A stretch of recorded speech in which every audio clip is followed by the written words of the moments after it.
Chapter 16. Chris stepped into the second floor boys' room and closed the door. He gagged at the overwhelming scent of the urinal cakes. He stepped up to the first one of 4 in the row and unzipped his fly. He looked up at the ceiling as he peed. So far, no one said anything to him about the rumors Dan started. People only looked at him oddly. Cupped hands covered whispered comments as he passed. They were talking about him, and it put him on edge. A confrontation loomed on the horizon. Chris felt it closing in on him. Seeing Dabney at the bus stop should have been the harbinger of things to come, Chris thought. I might have realized that if I'd kept my hormones under control. I can't figure out why Dabney's so attractive all of a sudden. There's no way he's gay, right? Why would he help spread rumors about me then? It's a pretty powerful rumor, though, and like any good rumor, it's making its way through the high school like wildfire. It was especially prevalent among the girls. Many of them wanted to date him. Chris wasn't conceited. It was the truth. It was an underground contest who would land Chris McKee first. Up until now, he was able to tactfully avoid it. He used homework and his grades as an excuse, or he told them he worked too much. He said he liked them, but he didn't have the time to date. It wasn't fair if they dated and he didn't have any time to spend with them. It was an excuse that worked fine. Only now there was another explanation. He saw it on their faces as soon as he walked into homeroom. This excuse was easier and made more sense. Of course Chris won't date us. He doesn't like girls. No wonder. Chris cringed. There was no way to dispel the rumor now. He had 2 choices. He could lie about it. He would have to make some gesture to show he wasn't gay, which meant dating someone. Chris shook his head, looking down into the urinal. He aimed at the urinal cake. I'm not going to do that. I'm not hiding behind a camouflage girl. Not only is it unfair to her, but it would also involve living the lie more than just telling it. That's not happening. I'm nobody's liar. The alternative was dangerous. Lancaster was a small town. His revelation would not only damage his and Jeremy's reputations, but possibly his parents' standing in the community. There were his friends to consider, too. What will their parents think? Will I still be allowed to hang out with Derek or Ricardo if they learn the truth? Ricardo didn't say a word to me this morning. He didn't even look at me. If that's what Ricardo's going to be like, what about Derek? God, I hate this. Why is Ricardo so skeeved by the whole thing? We've spent 2 times 20 dozen nights alone in a tent. The boys' room door opened. Chris cringed. He hoped to be in and out before anyone else needed the facilities. He heard the unmistakable flick of a Bic lighter. The acrid scent of cigarette smoke hit his nostrils. Chris glanced over his shoulder. 2 upperclassmen stood behind him. He knew them. He also knew he was in serious trouble. We'll wait, Todd O'Connor said, nodding toward the empty urinals next to Chris. Todd looked angry and disgusted. A Marlboro hung from the corner of his mouth. He was a stocky 17-year-old, 5'10", with black hair cut short with a side part. He had angry brown eyes and huge hands. He wore a perpetually mean expression. He had on jeans, a jean jacket, and black Herman Survivors, even though it was summer. Frank Garrison was next to him. He looked stoned. Yeah, Frank laughed. His dark peach fuzz mustache trembled. He was 5'8", skinny but toned, with black eyebrows, brown hair to his shoulders, and light brown eyes. He had a mischievous smile, and his teeth were stained with pot resin. His breath smelled like burned rope. He was the hairiest teenager Chris ever saw. Can't be too careful nowadays with all the fags around here. Really, Todd said. Chris worked with Todd at the farm. He was employed by Hiram long before Chris. He didn't trust Todd, and he didn't like him. He was a little too close to the farmer for comfort, and the farmer was Well, never mind. Chris didn't want to think about that. He had enough problems right now without dredging that up.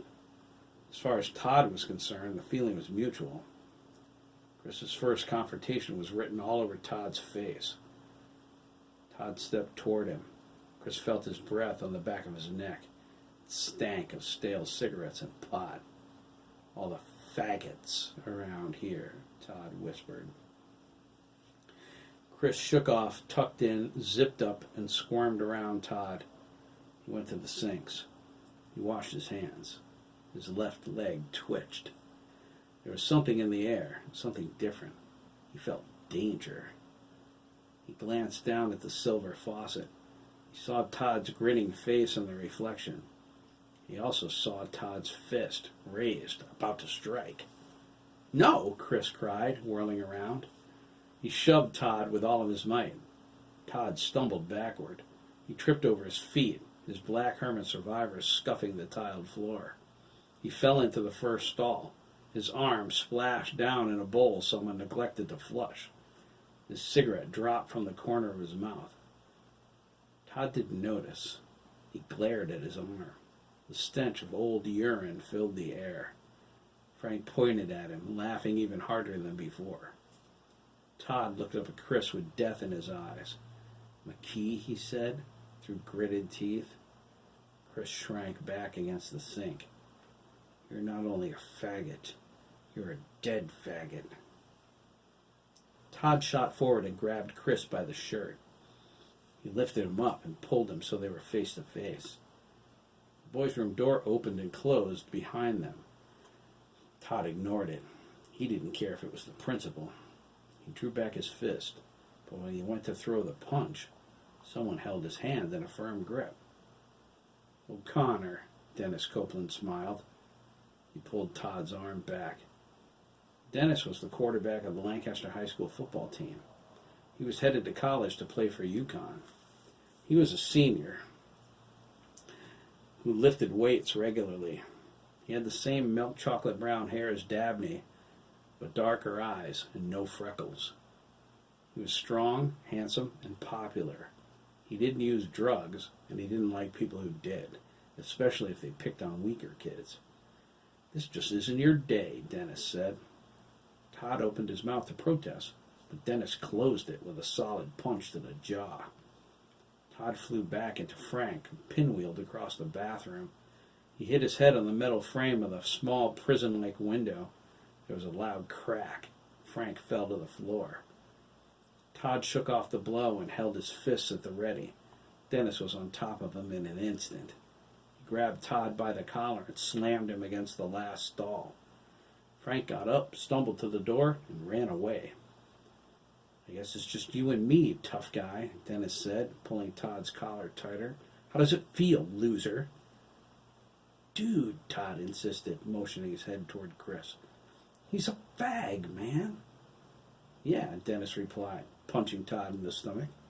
He collapsed on the floor, gasping for breath. "I heard about that." Todd rolled over on the wet bathroom floor. He got to his feet, wiping his mouth with his hand. He stared at the blood. Dennis stood with his fists out, ready to hit him again. "Do you want to bleed some more?" Dennis asked, stepping forward. Todd eased back toward the door. He shook his head, but then glared at Chris. "You're dead meat, McKee," he said, balling up his fists. "You queer." "I don't think so," Dennis said, moving in between them. He shoved Todd into the door. "You touch him, and I'll break your face. Got it?" Todd threw the door open and stormed out. "Screw you, Copeland!"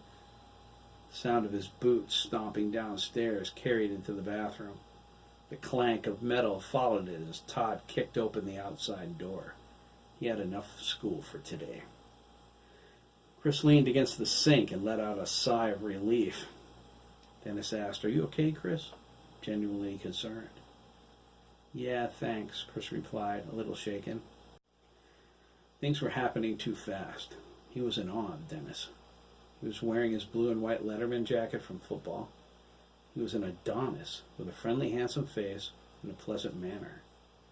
"Why did you help me?" Chris asked. Dennis stepped over to the urinal to tend to the reason he entered the boys' room in the first place. Well, I could say it's because I can't stand punks like O'Connor, he replied, taking his leak. Chris didn't look at him. He made a point not to. I wouldn't be lying. Not really. Not really? Dennis finished and moved to the sink. Look, Chris, he said, washing his hands. I heard what they're saying about you. And you know what?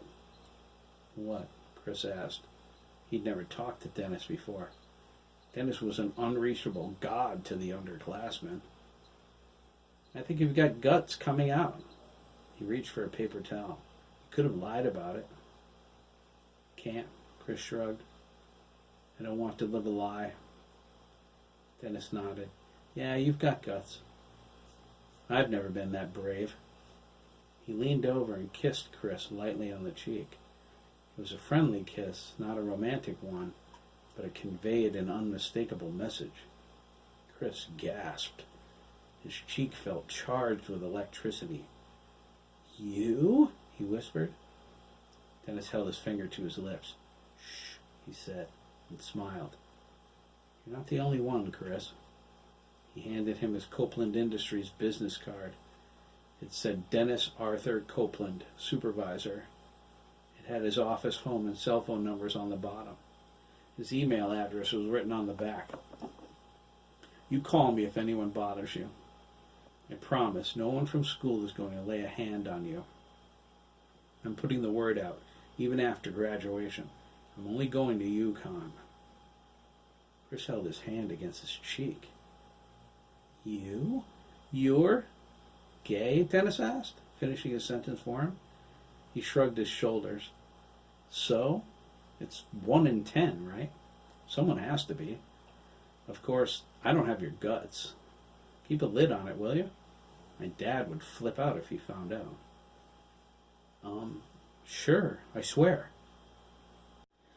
Dennis walked toward the bathroom door. Dennis? Huh? He stopped, the door half open. Thanks, Chris said. He folded his hands in front of him. I mean it. I'm glad you're not like your brother.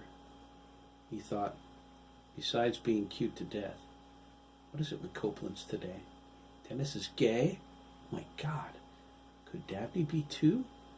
He's so cute. I mean, seriously. Is he? Dennis replied, Yeah, Dabney's one of a kind. Just wait until he hears you and I are friends now. He's going to have a cow. He walked out. Catch you later, Chris. He stuck his head back in. You can call me Denny. Only my parents and my brother call me Dennis. Denny? Chris asked, but it was too late. He was gone. Chris walked over to the window. He had to get up on his toes to look out. He saw Todd walking down Lancaster Hill Road toward Wicked Avenue. He shuddered. He wondered what would happen the next time he had to go to the farm. Will Todd be waiting for me? Chris had a gnawing feeling this wasn't over. Not by a long shot.